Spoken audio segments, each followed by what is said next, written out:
வணக்கம் நண்பர்களே. பெண்களுக்காக மிகவும் எளிமையான முறை இது. இந்த முறையை நீங்கள் செய்து பாருங்க. பெண்களை விட்டு பிரிந்த ஆண் அவங்கள வரவழைக்கணும் அப்படின்னா இந்த முறையை நீங்கள் செய்து பாருங்க. வெள்ளரிக்கன் செடிக்கு காப்பு கட்டி சாபனை நிவர்த்தி பண்ணி அதில் இருக்க பூவை நீங்கள் எடுத்துக்கோங்க. அதோட பூவை எடுத்து நீங்கள் நிழலில் காய வச்சுடுங்க. வச்சுட்டு ஒரு புது மண் சட்டி எடுத்துக்கோங்க.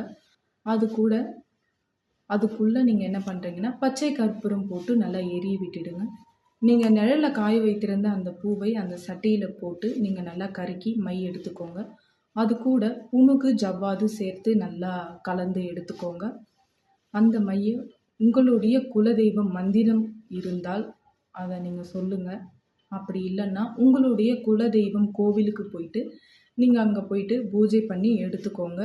நான் மேலே கொடுக்கப்பட்டிருக்கும் விநாயகர் மந்திரத்தை 1008 முறை அல்லது 108 முறை அல்லது 48 முறை நீங்கள் சொல்லிவிட்டு அந்த மையை யாரை வசியம் பண்ண போகிறீங்களோ, எந்த ஆணை நீங்கள் வரவழைக்கணும்னு நினைக்கிறீங்களோ அவங்க வீட்டில் அல்லது அவங்களுடைய வண்டியில் நீங்கள் தடவிடுங்க. அந்த மையை 9 நாட்களுக்குள் அவங்களுக்கு உங்கள் ஞாபகம் வரும். அவங்க உங்களை விட்டு பிரிந்த அந்த ஆண் உங்களை தேடி வருவாங்க.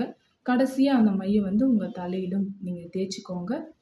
இந்த முறையை கண்டிப்பாக செய்து பாருங்கள். இந்த வீடியோ உங்களுக்கு யூஸ்ஃபுல்லாக இருக்கும்னு நான் நினைக்கிறேன்.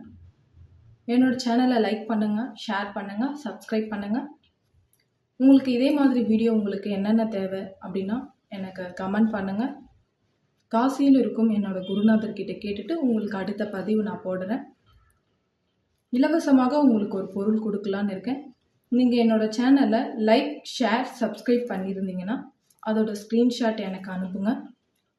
என்னோடய குருநாதர் பயன்படுத்திட்டு இருந்த காசியில் இருக்கும் விபூதி, என்னோடய குருநாதர் பயன்படுத்தியிருந்த ருத்ராட்ச மாலை உங்களுக்கு நான் இலவசமாக கொடுக்கலான்னு இருக்கேன்.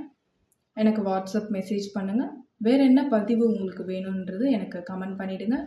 நன்றி.